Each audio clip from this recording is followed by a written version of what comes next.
Bonjour à tous, bienvenue dans Le Racontage, l'émission où de sinistres inconnus vous racontent mal une histoire préalablement bien racontée dans un livre. Je m'appelle David, je suis en compagnie de Clara. Salut Clara. Bonjour David, bienvenue au Trublion littéraire, amoureux des mots et des histoires qu'on raconte autour du feu, et à toutes celles et ceux qui écoutent le podcast pour s'endormir. Alors, Le Racontage, déjà quatrième épisode, donc une véritable success story. Le rêve à l'américaine. Alors, success story et rêve à l'américaine qui ne seront absolument pas les sujets du livre dont on va parler aujourd'hui, parce qu'on va parler de Bartleby le Scribe, chef-d'œuvre écrit par Herman Melville en 1853, Bartleby the Scrivener, je l'ai bien dit, générique.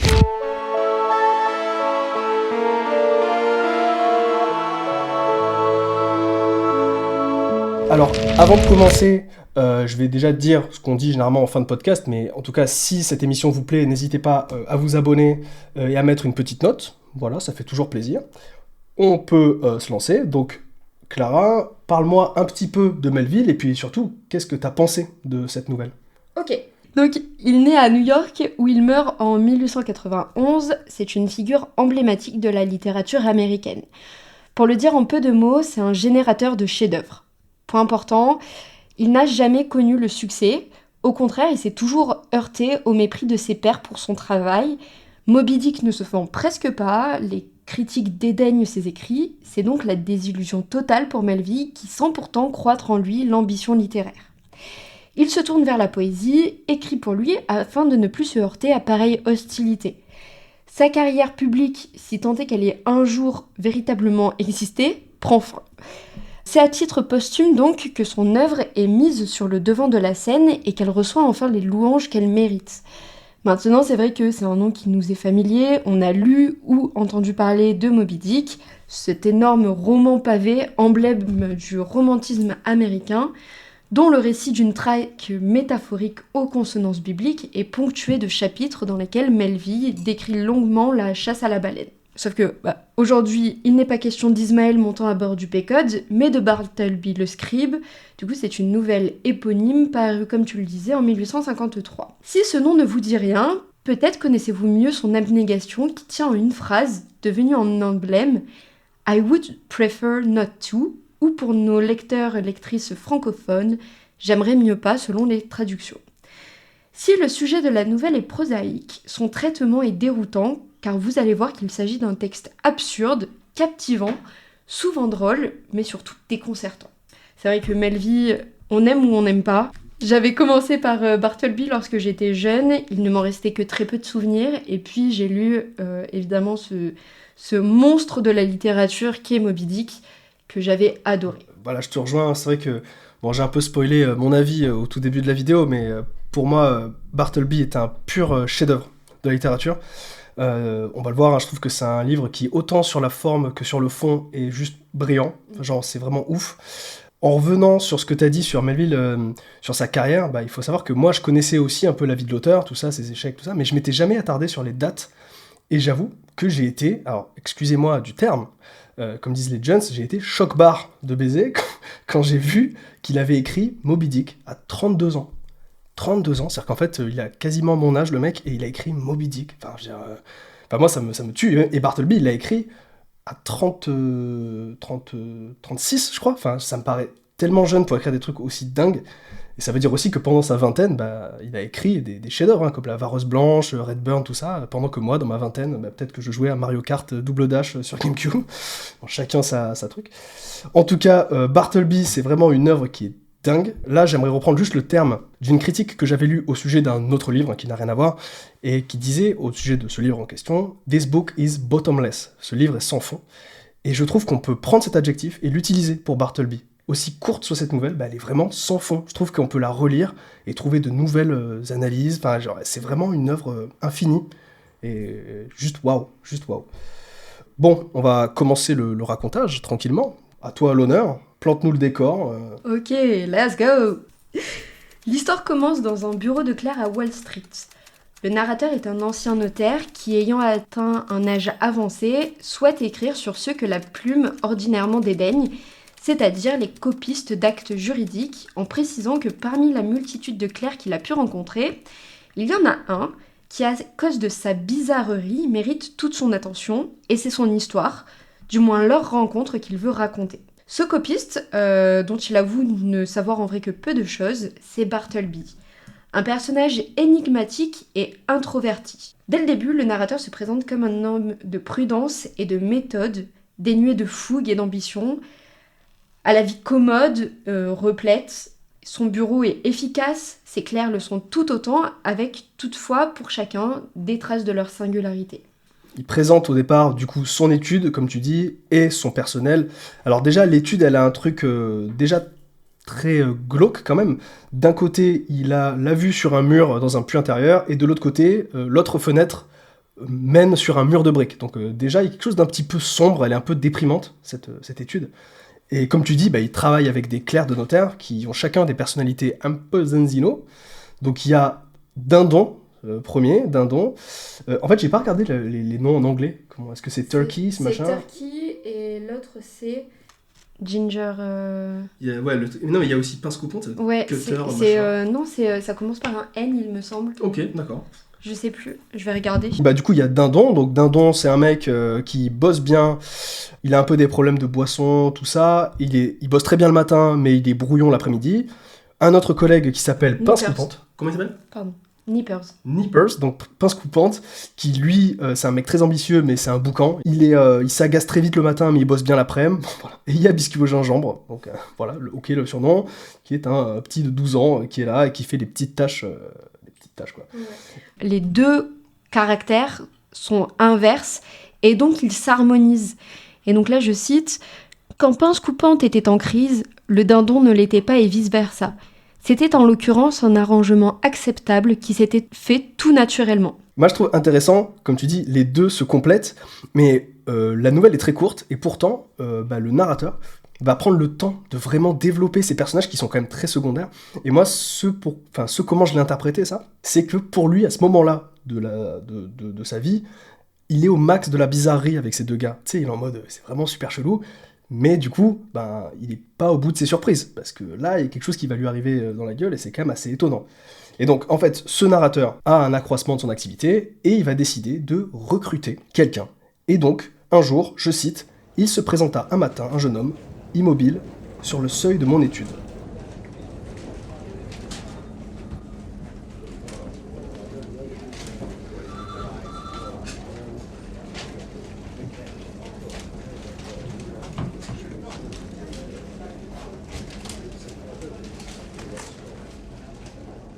Petit point, dans la version originale anglaise, le mot utilisé pour l'arrivée de Bartleby, c'est « advent ».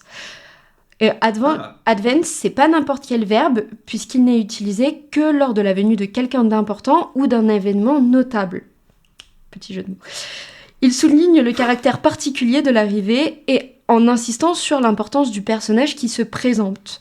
En plus, Advent est très lié à la culture judéo-chrétienne. Et je suis pas là à dire que Bartleby est un messie, loin de là, mais je pense qu'il a quelque chose de l'opposition. Et ça, on va le voir. Ouais. Donc, dès le départ, il est à part. Donc, il est embauché, le narrateur lui donne une table de travail dans son propre bureau, et non pas dans la salle avec les autres, afin de l'avoir toujours à portée de voix, et donc de lui assigner des tâches le plus vite possible. Et c'est là qu'intervient une citation que je pense étaye... J'ai fait une analyse sur les surnoms que je n'ai pas... je vous la donnerai après. Et du coup, il dit « La vie privée et la société étaient conjointes ». Okay. Et je sais pas pour vous, mais pour moi, c'est une phrase qui est terrifiante. Okay. Et du coup, parenthèse dans la parenthèse, moi, les surnoms, je les ai pas pris comme toi. Je pense que les surnoms, enfin, dans mon truc, c'est... Il y a quelque chose de très aliénant. Ok, d'accord. Parce que pour Biscuit au gingembre, le nommer comme ça, c'est le définir par son travail.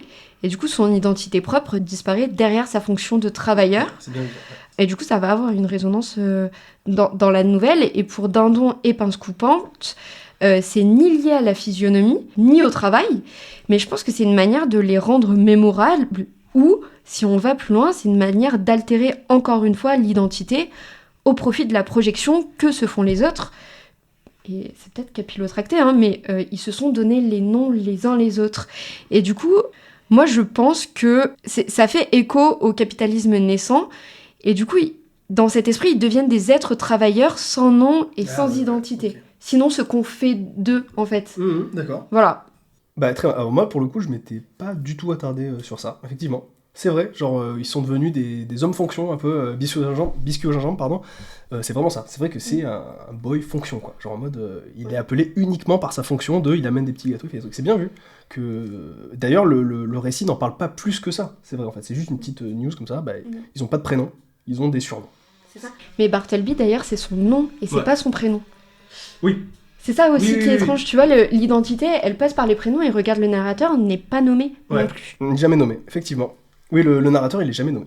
Alors, dans l'histoire, donc, il engage ce Bartleby et ils se mettent à bosser. Donc au départ, Bartleby, il bosse bien. Le mec, il est là, il bosse très bien, il fait son taf. Et un jour, donc le 3e jour, le narrateur appelle Bartleby pour une petite mission. Il appelle à son bureau. Et là, Clara, je t'ai pas prévenu, mais on va jouer la scène. Bartleby, lui, il répond. Je préférerais mieux pas. Voilà, fin de notre tout. Alors le narrateur, il est interloqué, il dit quoi, pardon, enfin genre, excuse-moi, il répète donc sa question, ce à quoi Bartleby répond. Je préférerais mieux pas. Alors, narrateur, du coup, putain, vous avez perdu la tête, genre, allez, mettez-vous au boulot, s'il vous plaît, et encore une fois, Bartleby répond. Je préférerais mieux pas. Alors là, le narrateur, on va voir qu'il va faire ça plusieurs fois dans l'histoire, hein. Il est complètement incrédule, il est quelque chose, mais il va pas aller plus loin dans le truc, il va remettre le problème un peu au lendemain. Il va dire, ok, bon finalement il file le travail à pince coupante en disant, bon ok, tant pis, c'est très chelou ce qu'il me fait Bartleby, mais bon, on doit avancer dans le taf. Donc là, ça c'était un premier refus. Très étrange, il vient de se passer un move quand même étrange, donc Bartleby, qui au départ bossait comme convenu, décide d'un coup de ne plus travailler. Il décide de refuser. 4 jours plus tard, il se passe un petit peu la même chose. Le narrateur lui propose un truc, tout le monde s'attelle à sa tâche, et Bartleby nous dit « j'aimerais mieux pas ». À ce moment-là, le narrateur dira, je cite, « Pendant un moment, je fus changé en statue de sel ». Donc là, il y a une petite référence biblique. Voilà, chez Melville, il y a tout le temps des références bibliques, machin. Donc là, Sodome et Gomorrhe, la statue de sel, tout ça. Il essaie de comprendre, mais pourquoi refusez-vous ? Bartleby ne répond pas, juste il ne travaille pas. Et là, je recite le narrateur qui dit « Il y avait chez Bartleby quelque chose qui non seulement me désarmait, mais étonnamment me touchait et me déconcertait. » Et là, on retrouve ce que tu disais un peu au début, qu'il avait, avec le Advent, d'ailleurs je ne savais pas, tout ce terme, ce côté un petit peu angélique, quand même, qui est dans cette histoire, parce que là, le personnage, il va désarmer le narrateur. Et je trouve qu'il y a quelque chose de presque un peu christique là-dedans. Tu sais, genre, il fait une action, et le narrateur, il est étonné, il est choqué, mais en même temps, il est pris au dépourvu, et il n'arrive pas à forcer pour autant Bartleby. Tu vois, il y a quelque chose d'un peu christique là-dedans. Ouais. Et du coup, il refuse ce travail, les esprits s'échauffent, mais Bartleby répond invariablement la même chose, donc ce refrain qu'on peut tous reprendre en chœur, je préférerais mieux pas. Le narrateur, encore une fois, passablement énervé par le calme de la réponse, demande aux autres ce qu'ils en pensent, chacun y va de son mot, et il trouve son attitude insolente et déraisonnable. Sauf que l'attitude de Bartleby, en plus de le troubler, le fascine parce qu'il est éminemment énigmatique, presque fantomatique. Il n'est jamais en retard, certes, mais surtout personne ne l'a jamais vu ni entrer ni sortir du bureau. Ouais. Il est visiblement le premier arrivé, le dernier à partir, et il ne se nourrit que de biscuits au gingembre que lui apporte le garçon de course. Bref, il a quelque chose d'indéfinissable. C'est clair. L'avocat est exaspéré par la résistance passive que lui oppose Bartleby, mais comme il fournit du bon travail, il met de côté ses excentricités. Mais autre fait qui est très intéressant, c'est que le notaire est vraiment... Donc il est vraiment exaspéré, il le garde, mais il a l'impression qu'en faisant ainsi, il est charitable. Parce que dans son esprit, tout autre employeur malmènerait Bartleby. Et là, ça reprend un petit peu tes analyses. C'est qu'encore une fois, on a une vision, judéo-chrétienne. Ouais, tu vois, c'est la charité, la vertu chrétienne qu'on va retrouver à maintes reprises dans le bouquin. Clairement. Et je pense qu'on reviendra à ça peut-être plus tard, mais quand même là c'est l'occasion d'en parler, c'est que ce narrateur, il est quand même assez intéressant, je trouve, parce qu'il aurait pu très bien être un tortionnaire, ça aurait pu être un chef d'entreprise violent, là, et finalement il est quand même dans l'écoute. Alors on peut se demander, est-ce qu'il n'est pas un peu envoûté par ce Bartleby ? Un peu que oui, mais je pense que ce narrateur-là, ce personnage principal, a quand même quelque chose de bon en lui. Jusqu'à la fin de l'histoire, et même là, il éprouve de la pitié, mais une forme de charité. Donc il y a quand même quelque chose de... Il y a un gros mélange qui se crée. Et en fait, il est face à quelqu'un qui fait son truc dans son coin, mais refuse qu'on lui donne des ordres. Et ce narrateur, qui est censé être un patron, va petit à petit se laisser envahir par ce personnage parce qu'il ne sait pas quoi faire, et en même temps parce qu'il éprouve quelque chose d'indéfinissable. D'ailleurs, comme tu dis, on le voit pas partir du bureau, Bartleby, on le voit pas venir. Et je tiens à revenir sur un truc aussi, c'est que la première fois qu'on l'avait vu, une des seules descriptions physiques qu'on a de lui, si je dis pas de bêtises, c'est qu'il est pâle. Il est blanc. Et là, ça convoque aussi une image un peu de fantôme. Il y a quelque chose d'un peu gothique là-dedans, tu vois, le fantôme. Et ça rappelle, j'ai vu qu'il y a des analyses qui, évidemment, ont fait des liens avec Moby Dick, tu vois, genre la baleine blanche, le machin. Il y a toujours une forme de blancheur. Et là, je reviens aussi, même ce que tu disais dans le premier épisode sur les oiseaux, où tu dis l'élément blanc qui amène l'élément fantastique, le truc comme ça. Il y a un peu de ça, tu vois. Chez Melville, l'élément blanc, là, c'est Bartleby. Il est pâle. C'est un des seuls trucs qu'on a de lui. Donc, voilà.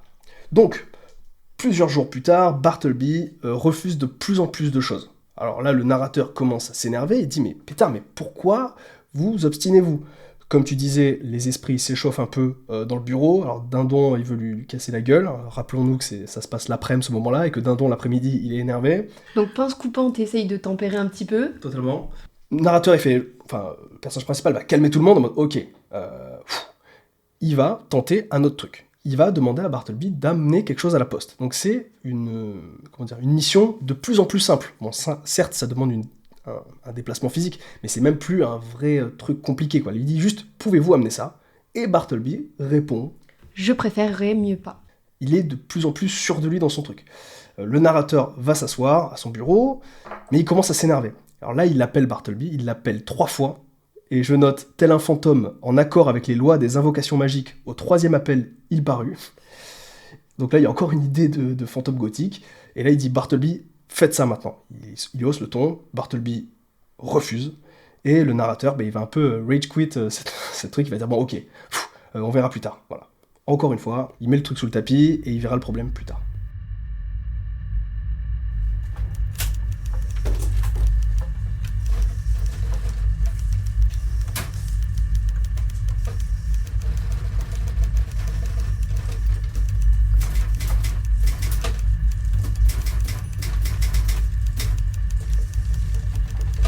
Un dimanche, alors que le notaire est dans le quartier, il lui prend l'idée de faire un saut à son cabinet, juste comme ça. Stupeur, Bartleby est là, en bras de chemise, légèrement débraillé, contrairement à son habitude. Mais Bartleby, même s'il ouvre au notaire, il le laisse pas rentrer. Même pire, il lui demande de faire un tour et de revenir quelques minutes plus tard. Chose un petit peu étonnante, c'est qu'il n'y a aucune fermeté dans sa démarche, et pourtant le notaire va l'écouter. Et du coup, lorsqu'il revient, Bartleby est parti, et du coup il se met à fureter un peu dans le bureau qui est derrière le paravent, et il se rend compte que c'est là que vit Bartleby. Donc il y a un divan sur lequel on voit la trace légère d'un corps allongé, donc signe que quelqu'un vient y dormir fréquemment. Et encore une fois, là la trace est légère, comme si même le corps de Bartleby était dénué de présence ou de vivacité. Donc il y a aussi un broc et un nécessaire de rasage. Ouais, moi je trouve ce passage totalement ouf. C'est trop dingue, quoi. Il arrive dans le bureau, Bartleby était dans le bureau, il y a quelque chose d'un peu lunaire. Et en fait, moi, là, je fais une parenthèse sur la manière dont j'ai vécu la lecture de cette œuvre. Il s'avère que moi, Bartleby, c'est une œuvre que j'avais lue il y a quelques années, et qui m'avait quand même pas mal dérangé. Je trouve ça quand même très étrange, vous allez voir, en plus le récit est quand même plutôt sombre. Et ça m'avait vachement interloqué, quoi. J'étais en mode ok. Et ce passage-là en particulier, je l'avais trouvé très très étrange, quoi. Genre ok. Et en relisant ce livre pour le podcast, j'ai vraiment changé un peu d'attitude à son égard, et j'ai trouvé ça plus triste qu'autre chose, en fait. Et là, je trouve que j'ai vraiment ressenti ce dont tu parles, genre le côté misère, plus que le côté weird de Bartleby était là un dimanche dans le bureau, what the fuck. Et je trouve qu'il y a ce côté un peu, il habite là, le mec, il a pas de maison, en fait, il dort par terre. Enfin, tu sais, il y a quelque chose en fait misérable, vraiment triste en fait qui se dégage, et tout en étant weird, c'est quand même très triste en fait. Et c'est ce que ressent le notaire, ouais, en mode et comme tu dis, il est quand même encore une fois envoûté par Bartleby parce qu'il va pas forcer les choses et tout, mais il va être à la fois attiré par une forme de curiosité en mode mais qui c'est ce Bartleby, qu'est-ce qu'il fait là, pourquoi il dort dans le bureau, et de deux d'une sorte de pitié quoi en fait, en mode bon en fait j'ai l'impression qu'il vit là, quoi. Donc là, je trouve que c'est un moment assez beau où finalement l'humanité du personnage principal surpasse à la fois l'étrangeté et les positions sociales. Il y a le fait que Bartleby, il a une résistance qui est passive sur laquelle aucun personnage n'a de prise. Mais parce qu'il a quelque chose de quasi inhumain, en fait. Et ça, c'est le seul passage dans lequel on voit son humanité, tu vois. On voit qu'il dort, on voit qu'il se rase. Il a quelque chose de débraillé qui fait penser... C'est comme l'ultime signe de son humanité. Et en fait, je pense qu'on a accès à cette petite parcelle de lui, un peu par hasard, en fait. C'est vraiment, on est comme le narrateur, on pousse la porte de son intimité. Ouais. Et du coup, le fait qu'il se présente à un moment donné où même Bartleby n'est pas prêt, on a une fenêtre qui nous dit, voilà, en fait, on pourrait avoir de la tendresse pour lui parce qu'il y a quelque chose de très misérable, alors que dans tout le roman, la résistance est tellement passive, il n'est tellement rien au niveau de l'identité, qu'on n'a pas de prise sur lui. Je suis d'accord, ça c'est ultra bien vu. C'est vrai qu'en fait, c'est le seul moment où, comme tu dis, on voit un peu l'arrière du décor, et sous son refus, sous ce qu'il représente, et ben, il y a un humain, c'est vrai, et ce moment-là, c'est ce qui rend le livre aussi si mystérieux, parce qu'en fait, ça aurait pu être aussi, parce que c'est presque un conte, c'est pas un conte, mais quelque chose... Ça y ressemble. Ça y ressemble quand même pas mal.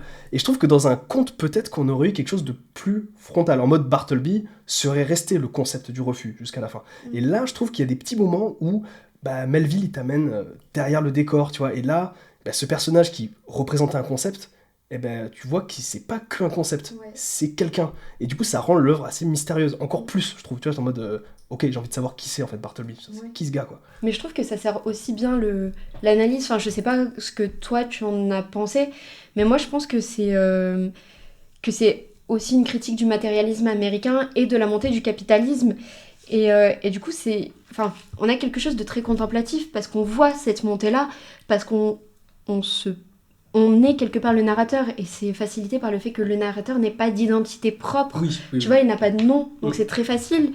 Et le fait aussi que dans notre réalité, il y a la réalité du travail qu'on connaît. Et du coup, Bartleby il vient aussi confronter notre réalité du travail. Tu vois, et donc le fait que quelque part, en plein milieu de cette critique qui pourrait être très frontale, et on dit en fait ça je le veux pas, on nous donne des touches humaines qui disent faut replacer Oui, clairement, il y a un humain. C'est ça, il y a un humain, et du coup ça vient un peu contrebalancer le capitalisme naissant, etc.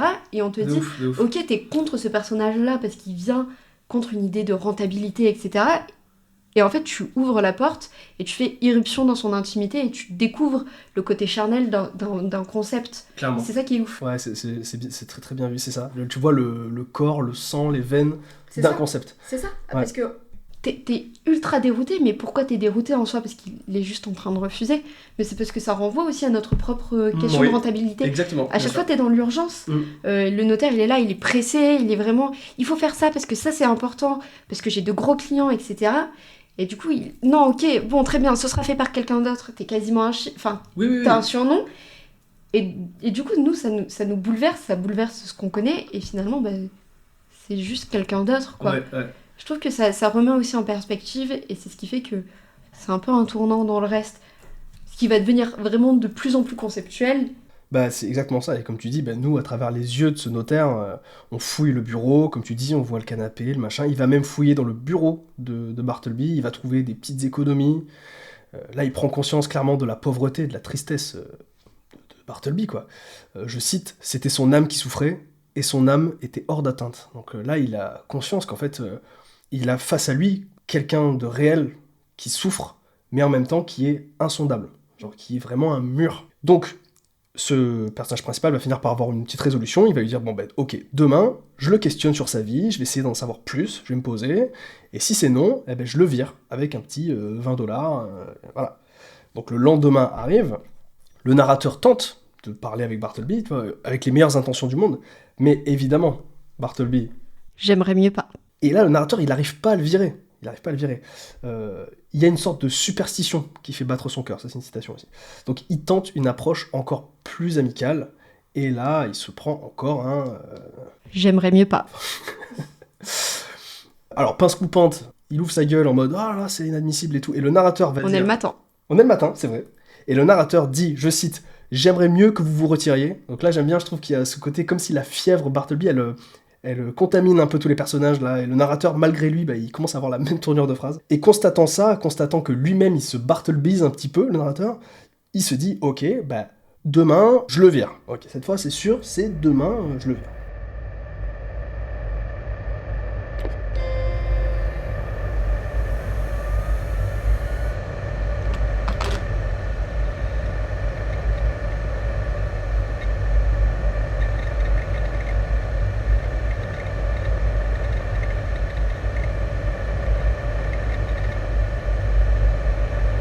Et du coup, plusieurs jours après, Bartleby annonce qu'il va arrêter de copier et d'écrire, en sachant que jusque-là, il écrivait inlassablement jour et nuit à la lueur d'une bougie. Et donc, il arrête de copier. Donc, le copiste refuse de copier. Déjà, voilà, il n'acceptait plus l'émission, et là maintenant, il n'accepte plus de faire. Vraiment plus rien. Genre. Et il y a une escalade, parce que jusqu'à présent, c'était un copiste qui copiait, c'est ce qu'on savait de lui, outre son nom. Quelques jours avant, il lui demande quelle est son identité. Il refuse, donc il refuse son identité, non pas qu'il cache un secret, mais simplement qu'il n'en a pas. Et du coup, il n'est plus que son travail, mais un copiste sans rien d'autre qui refuse de copier, qu'est-ce qu'il est, Finalement, il n'a plus de substance. C'est incroyable. Et du coup, il s'assoit, et il regarde par la fenêtre, et encore une fois, surprise pour le notaire qui cherche une nouvelle fois une explication. S'il n'écrit pas, c'est que peut-être sa vue est altérée par le travail. Bartleby acquiesce, oui, effectivement. Mais si ma vue revenait, je n'écrirais pas non plus. Et là, on passe un cap dans la nouvelle. On est dans un refus total. Incroyable. Ouais, là, c'est vraiment le refus, il est vraiment total. Et pour le narrateur, ça commence à devenir compliqué parce qu'il ne sait pas quoi faire de ce Bartleby. Je cite, « Il était devenu comme un pieu attaché à mon cou ». Là, je trouve que c'est intéressant que le narrateur soit aussi dans une forme de détresse vis-à-vis de Bartleby, parce que le narrateur aussi éprouve une détresse, parce que Bartleby, il sait pas quoi en faire non plus. Et si on prend l'œuvre sous le biais du... On peut analyser l'œuvre de plein de manières différentes. Mais il y a aussi une des formes d'analyse qu'on peut avoir, c'est celle du consentement, tu vois, genre, Bartleby ne consent plus à faire ça, et il le dit, mais il y a aussi une forme de consentement de la part du narrateur, et je me dis, ce narrateur, finalement, lui aussi est un peu victime de Bartleby. Parce que finalement, quand on y pense, il veut pas de mal à Bartleby, tout ça, mais n'empêche que ce personnage-là va rester là de manière un peu parasitaire, finalement, tu vois, genre, et il sait pas comment faire pour gérer ça, et il est quand même invasif, ce Bartleby. Quand bien même il ne fait aucun dégât, il fait rien, il est inoffensif, encore plus inoffensif qu'une mouche, et il est là, il est dans la vie de ce notaire, et ce notaire, il ne consent pas non plus à l'avoir dans sa vie, tu vois. Et je trouve ça délicat et assez fin, ça, c'est quand même fin, ce truc. Mais il y a aussi un truc qui met mal à l'aise par rapport à ça, c'est que ça renvoie aussi à une question de domination. Tu vois, parce que effectivement Bartleby est là, comme tu le dis très bien, c'est un parasite. Et du coup, il a une place un peu dominante dans le récit. Mais en fait, on se dit, et moi c'est ça qui me met mal à l'aise, enfin qui a pu me mettre mal à l'aise, c'est qu'on se dit en fait, les rapports de force sont complètement asymétriques. Parce qu'il y a biscuit au gingembre, pince coupante, dindon et le notaire, s'ils avaient voulu virer Bartleby, en termes de force et en capacité, ils auraient pu le faire. Simplement, tout ce qu'on connaît est mis à mal, en fait, quelque part, par la placidité même de Bartleby. Tout le monde est désarçonné, le lecteur aussi, en mode, qu'est-ce qu'on fait, quoi. C'est ça. Et c'est trop fort, hein. C'est ce pourquoi Bartleby est venu, bon, on en parlera plus tard, hein, dans les analyses, tout ça, mais un tel symbole de résistance passive, c'est qu'en fait là, le bouquin parle de ça, c'est une résistance passive. Bartleby ne fait rien, il l'assume, il le dit, et il met tout le monde à genoux en fait. Le monde qui l'entoure ne sait pas quoi faire, et à genoux. D'ailleurs, si je ne dis pas de bêtises, dans le bureau du notaire, il y a une statue de Gandhi. Ah ouais, d'accord. Il me semble qu'il y a la statue blanche de Gandhi juste au-dessus. Ok, c'est possible ça. Au début, quand il fait la description du bureau. Ouais. Alors, 6 jours plus tard, à chaque fois, le narrateur se dit demain je le vire, mais il le fait pas. Il y a toujours des ellipses de plein de jours. Donc 6 jours plus tard, notre notaire va voir Bartleby et il lui dit l'heure est venue de partir, Bartleby. Donc là, ça y est, il verbalise la chose, il dit Bartleby, c'est fini. Bartleby lui dit non. Le narrateur lui laisse de l'argent sur la table et s'en va. En gros, il lui dit écoutez, je m'en vais, prenez la moulin et quand je reviens, ne soyez plus là et on reste amis. Ciao. Là, je cite une description que je trouve ouf malade.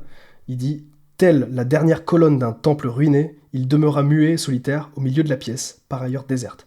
Là, je trouve que ça, c'est vraiment trop bien écrit, quoi. Genre, faire venir l'image du temple ruiné, c'est à la fois l'aspect mythologique de la chose, tu vois, la colonne, le temple, mais aussi la ruine, tu vois, le temple. Donc le temple, il est à la fois immuable, mais il est aussi en ruine. Et tout ça, bah, c'est Bartleby. Il bouge pas, tel un véritable bloc de marbre, mais ce bloc de marbre, il est déjà esquinté de toutes parts. Et ça résume bien l'idée de l'œuvre, quoi. Je trouve que voilà, ça fait partie de ces moments où vraiment la prose, elle est de type en feu, quoi. Et pour paraphraser une pièce de théâtre de John Ford, c'est Le cœur brisé, il dit « Ce n'est plus un homme, ce n'est plus une ruine, mais la ruine d'une ruine ». Ok, waouh. Très, très belle pièce, voilà, le théâtre jacobin est magnifique. Je vous conseille d'aller lire cette lettre. Et il y a cette citation qui est magnifique, et lorsque tu as parlé de ruine, ça m'y a fait penser. Bam, ouais, c'est beau ça. Sortir la ref là, c'est beau. Hein. J'ai toujours pas trouvé la statue de Gandhi, et je suis sûre qu'il y a une statue de Gandhi. Je viens de croire. Quel droit terrestre avez-vous de rester ici? Payez-vous un loyer? Payez-vous des impôts? Ou cette propriété est-elle la vôtre? Petite citation. Et donc on voit la réponse du narrateur, toute la dimension perverse de l'œuvre, puisque toutes les questions sont liées à des notions financières, et c'est tout ce qu'il a à invoquer.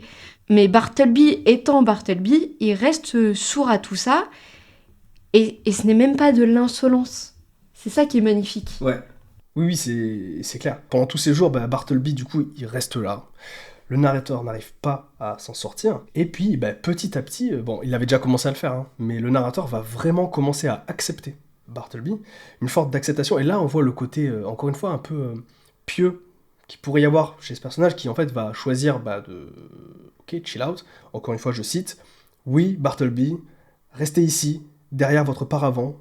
Je ne vous persécuterai plus. Vous êtes aussi paisible et inoffensif que l'une de ces vieilles chaises. Bon, ok, il l'a quand même traité de chaise, le mec. Je ne vous persécuterai plus. Il a dit, au vu de tout ce qui se passe dans la nouvelle, je pense que le « je ne vous persécuterai plus », il est admirable. Ouais, non mais carrément. Et du coup, là, il y a une ellipse. Le temps passe, Bartleby, donc parasite inoffensif, reste Hal, et tout le monde s'y accoutume, plus ou moins. Mais au fond de lui, le narrateur a quand même envie de s'en débarrasser. Il n'arrive pas à sortir ça. D'autant que ça passe très mal, en fait. Un fantôme dans un bureau de clerc à Wall Street, les clients s'aperçoivent qu'il y a un intrus quelque part, et ça les met mal à l'aise. Et donc, le notaire déclare que c'est mauvais pour son commerce, en fait. Et du coup, un jour, il lui vient une idée, qui est de déménager. Puisqu'il ne veut pas me quitter, c'est moi qui vais le faire, dit-il. Et du coup, il décide de prendre ses cartons et de changer d'office. Et oui, ce n'est pas le quartier qui te quitte, mais c'est toi qui quittes le quartier. Voilà, exactement. Et donc c'est l'exode du cabinet. L'exode du cabinet, alors là je trouve que c'est peut-être la plus belle scène. Alors là franchement je trouve que c'est oufissime comme c'est beau. Le narrateur, il s'en va, et avant de partir, il se retourne vers Bartleby, il lui glisse un billet dans la main, et Bartleby, il ne prend même pas ce billet, il le laisse tomber. Et là, notre notaire, il regarde et il lui dit au revoir Bartleby, et il s'en va. Je trouve que là, c'est quelque chose. En termes de littérature, c'est quand même un passage qui est beau, c'est ouf. Et je trouve que là, ce que fait Bartleby en ne prenant pas ce billet, c'est à la fois, il refuse, comme tu le disais avant, la logique néolibérale, capitaliste de son pays. Il ne prend pas le billet, parce qu'aux États-Unis... D'ailleurs, le titre complet de l'œuvre, c'est Bartleby, une histoire de Wall Street. Donc l'argent a quand même une part d'importance là-dedans, et Bartleby ne prend même pas la peine de serrer la main pour ce billet. Et encore plus déchirant, il refuse la main tendue par, on pourrait dire, un ami en quelque sorte, quand même. Genre un ami de fortune, mais quand même. Et donc là, ça montre à quel point Bartleby a fait le choix de refuser. Et je trouve que Bartleby, tout seul, au milieu de la pièce, alors que le narrateur s'en va, je trouve qu'on dirait une peinture, tu vois, de Edward Hopper, tu vois. Je me dis, tu sais, cet office sombre, ce mec au milieu qui bouge pas, ça, c'est vraiment une dinguerie d'écriture, quoi. Bon, alors, les jours passent, et le narrateur, il a un nouveau bureau, tout ça, il est toujours un peu post-trauma, quand même, en mode, c'était quoi cette affaire, c'était quoi ce délire de Bartleby et tout. Et un jour, quelqu'un lui dit « Bonjour, je viens de la part des gens qui occupent maintenant votre nouveau bureau, et il y a un mec, a priori, qui refuse de bouger, ils n'arrivent pas à le sortir, donc venez un peu nous aider à le faire. » Sauf que le narrateur a quand même déménagé pour s'en débarrasser. Donc il se désolidarise complètement en disant qu'ils n'ont rien à voir l'un avec l'autre. Très bien, je vais m'en occuper comme bon me semble. Et une nouvelle fois, on l'accoste, et cette fois, ce sont des policiers qui sont accompagnés du nouveau locataire, et tout le monde l'accuse d'être responsable de Bartleby. Et du coup, comme il en serait responsable, il doit s'en occuper, parce que notre brave feu scribe s'assoit le jour durant sur les escaliers et dort dans le hall. Comme vous vous en doutez, ça effraie tous les locataires. Face à la situation, que fait l'avocat ? Il accepte de voir ce qu'il peut faire en parlant à son ancien employé. Mais quelle attitude à avoir, sinon l'impuissance et la stupéfaction en fait. Il s'en va, il peut rien faire. Ouais, Bartleby, là, il a été complètement fermé. Là, il y a un autre petit passage qui me rappelle ce que tu disais tout à l'heure, quand on a trouvé Bartleby en bras de chemise dans le bureau et on a vu une pointe d'humanité. Là, le narrateur va parler avec Bartleby un petit peu, et on voit une autre pointe d'humanité un peu chez lui, c'est très léger, mais il est un peu plus loquace que d'habitude. Et le narrateur s'en rend compte. Et c'est là qu'il se dit, tiens, je vais peut-être tirer les verres du nez et comprendre qui est Bartleby. Et je trouve que le lecteur aussi, à ce moment-là, il se dit, en fait, on va peut-être comprendre. Parce qu'il lui dit, il lui pose plein de questions. Il lui dit en gros, mais vous voulez pas bosser dans un bureau Et Bartleby va dire, non, c'est trop fermé. Il va donner des petits indices quand même. Et après, il va lui dire, mais pourquoi vous voulez pas être serveur ? Non. Alors, du coup, il va changer de cheval de bataille, il va arrêter de parler de taf. Il va dire, mais alors pourquoi vous voudriez pas voyager ? Et Bartleby dira non, pourquoi pas aller en Europe, tout ça ? Il dira non, je préfère ne pas bouger. Enfin, il se dévoile un peu plus, mais bon, c'est pas pour autant qu'il est plus ouvert, quoi. C'est ça. Donc là, on a vu aussi un micro-poil d'humanité chez le truc, mais, tristement, ça ne mène nulle part. Et plusieurs jours passent, et le narrateur reçoit une lettre qui dit que les proprios ont fait appel à la police, et donc ils ont embarqué Bartleby. Donc Bartleby va en zombie. Exactement. Il va en prison alors que lorsqu'il lui faisait ses offres d'emploi, il lui dit, mais si tu veux, tu peux venir habiter chez moi. Oui, j'ai pas dit ça, c'est vrai. Voulez-vous m'accompagner à mon domicile ? Ouais. Et Bartleby refuse, encore une fois. Le narrateur apprend donc que Bartleby est en prison, et du coup, quelques jours plus tard, il se dit, ok, je vais retourner le voir. Il va en prison, je cite, « On se serait cru au cœur des pyramides éternelles ». Donc il y a toujours cet aspect un peu mythologique, de tombeau, enfin je trouve ça toujours des descriptions de ouf. Il décide de l'aider, refus. Il décide malgré tout qu'il va tout faire pour que le scribe mange bien. Oui. Que fait Bartleby ? Il refuse de s'alimenter. Et voilà, et un jour, il décide de lui rendre visite. Bartleby est allongé sous un arbre où il est endormi dans la cour de la prison. Et en fait, c'est là qu'il découvre que Bartleby est mort. Voilà, je suis désolée si j'ai pris un ton très mélodramatique, mais c'est vrai que cette scène est extrêmement émouvante. Elle est aussi très visuelle. Enfin, de voir ainsi cet homme-là mort, enfin, il y a quelque chose de bouleversant dans cette description-là. Et ainsi meurt Bartleby, qui n'est rien d'autre qu'un nom. Et peut-être, comme le dit le narrateur, à la fin, c'est aussi un homme que le travail déprimant a conduit à la folie, puisqu'il aurait été employé puis licencié du bureau de Dead Letter. Et au changement de directeur, il aurait dû faire ses cartons, et c'est sûrement la condition d'un travail déprimant, routinier et lassant, sans place pour la singularité, qui l'a complètement altéré. Aliéné, ouais. Il aurait épousé la vacuité de l'existence, il aurait give up. C'est ça. Mais c'est qu'une théorie. Ce n'est qu'une théorie. Mais en soi, la mort de Bartleby, c'est la conclusion inévitable d'une histoire qui est d'une tristesse infinie, en fait.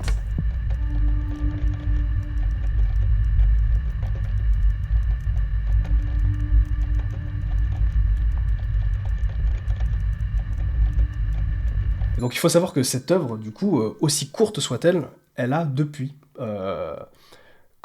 généré une littérature énorme à son sujet. Plein de gens se sont mis à l'analyser, tout ça. Et parmi ces petites analyses, il y en a certaines que je trouve assez intéressantes, dont j'aimerais juste là parler. Déjà, Deleuze dira, alors je n'ai pas lu Deleuze, hein, c'est juste l'outro de l'édition que j'ai, voilà, okay. Mais il dit un truc intéressant, Deleuze, hein, il est pas con, il dit que déjà dans « je préfère ne pas », « I prefer not to », cette formulation est juste superbe, parce qu'elle est à la fois une négation et une affirmation, parce que c'est « I prefer », donc c'est oui, « not to », non, donc ça renvoie à quelque chose d'extrêmement maximaliste dans sa volonté de ne pas faire. Et aussi, c'est une phrase qui est pas finie, c'est pour ça qu'elle marche bien en anglais. Il n'y a pas de verbe quand on y pense. I prefer not to, rien. En français, on dit je préfère ne pas le faire, donc on met le verbe faire, parce qu'en français, c'est comme ça que ça marche, mais la vraie traduction, ce serait je préférerais ne pas. Et le fait qu'il n'y ait pas de verbe après ça, c'est ne pas et ne pas, et à vous de compléter le reste de ma phrase. Dans tous les cas, je ne compte rien faire. Donc c'est assez fort. Cette nouvelle, ça parle aussi, du coup, d'injonction au travail, comme tu l'as dit, ça parle de consentement, je pense à ça. Des gens ont vu Bartleby sous l'angle de la paralysie créative aussi, tu vois, parce qu'en fait c'est un copiste, mais il représente aussi il fait à la fois l'aliénation de la copie, mais dans son refus, il représente aussi la feuille blanche, la peur. Tu vois. Il y a quand même plein de trucs assez forts là-dedans, tu vois, genre l'infini des possibles et la peur de créer. Et il y a aussi autre chose qui est assez intéressant, c'est la manière dont on perçoit le narrateur tout au long de la nouvelle. C'est-à-dire que dès le début, le narrateur dit « Parmi la multitude de clercs que j'ai eu la chance de rencontrer », donc on a l'impression qu'on va avoir un narrateur, donc seul point de vue de l'œuvre, comme étant un collectionneur de clercs finalement. Ouais. Et finalement, c'est celui qui va faire montre d'humanité, mais il se targue en fait de raconter Bartleby sous le prisme d'une biographie dont il est sujet, enfin dont le narrateur est un sujet, mais c'est une nouvelle qui est tellement contemplative que le narrateur lui-même est pris dans cette tourmente-là et il n'est plus sujet, il devient objet de la nouvelle. Oui, c'est vrai. Tu vois, il devient simplement le réceptacle d'un récit qui lui a échappé en fait. Ouais. Comme lui a échappé Bartleby. Oui, c'est vrai, c'est ça. Il tente d'avoir le... C'est ça, c'est bien vu. C'est l'auteur, donc c'est celui qui est censé avoir le contrôle, il est censé être actif sur le truc, et finalement, il est encore plus passif que la résistance passive que lui propose Bartleby, parce qu'il est démuni, et comme tu dis, le sujet lui a échappé des mains dès les premiers instants, en fait. C'est ça. Et ça dénote, en fait, son truc de collectionneur, tu vois. On pourrait s'attendre à quelque chose de très actif, d'autant qu'il est notaire, voilà, il a un gros cabinet, machin, il est très méthodique, donc on pourrait s'attendre à une gestion méthodique de son personnel, par exemple, ou autre chose, mais en fait, non, tout lui échappe. Il y a quelque chose comme du sable qui coulerait entre les mains du narrateur, et c'est ça qui est aussi atroce. Ouais, c'est très fort, c'est bien vu, et puis c'est très beau, quoi. Et moi aussi, tu vois, on a parlé de néolibéralisme, de capitalisme, d'injonction au travail, tout ça, mais en fait, il y a une autre analyse qu'on pourrait avoir, et qui est finalement la plus simple de toutes, et je l'ai vue nulle part, celle-là, et pourtant, moi, elle m'a paru évidente. C'est juste la parabole, non, mais l'angle du suicide. Tu vois, genre, pour moi, Bartleby, quand on pense suicide, dépression, un truc qu'on convoque souvent, c'est l'évitement, tu vois. Et Bartleby, il va éviter aussi. Il fait pas des siestes d'évitement, mais il évite la vie en quelque sorte, tu vois. Un autre truc qu'on convoque là-dedans, c'est parfois les déclencheurs, tu vois, les petits déclencheurs. Ça m'a rappelé une œuvre que je trouve qui est un chef-d'œuvre de Bernanos qui s'appelle Nouvelle histoire de Mouchette. Et à un moment, désolé du spoil, mais c'est un moment bouleversant où un personnage passe le cap de se suicider après avoir regardé ses propres mains en se disant voilà. Et du coup, il y a plein de trucs qui se mettent en place et le déclencheur, c'est ça. Bon, c'est un moment qui fout vraiment les poils et c'est vraiment, je le relis de temps en temps, c'est un chef-d'œuvre ce passage, incroyable. Et en relisant Bartleby, je me suis un peu dit ça, je me suis dit, mais est-ce que l'office notarial où il va, c'est pas son déclencheur. En fait, il arrive et en fait, il rentre dans un tombeau. Enfin, il n'y a pas de fenêtre, il n'y a rien. Et on dirait qu'en fait, ce Bartleby, du peu qu'on sait sur lui, c'est un mec qui était à la dérive comme ça. Enfin, il était vide déjà. Et il arrive là, on sait pas comment, dans ce tombeau. Et je pense que c'est à partir de ce moment-là qu'on pourrait se dire, il a give up en fait. Il se dit, ouais. Ouais, c'est ça. Comme tu le disais très bien, c'est qu'il y a quelque chose de tellement déprimant.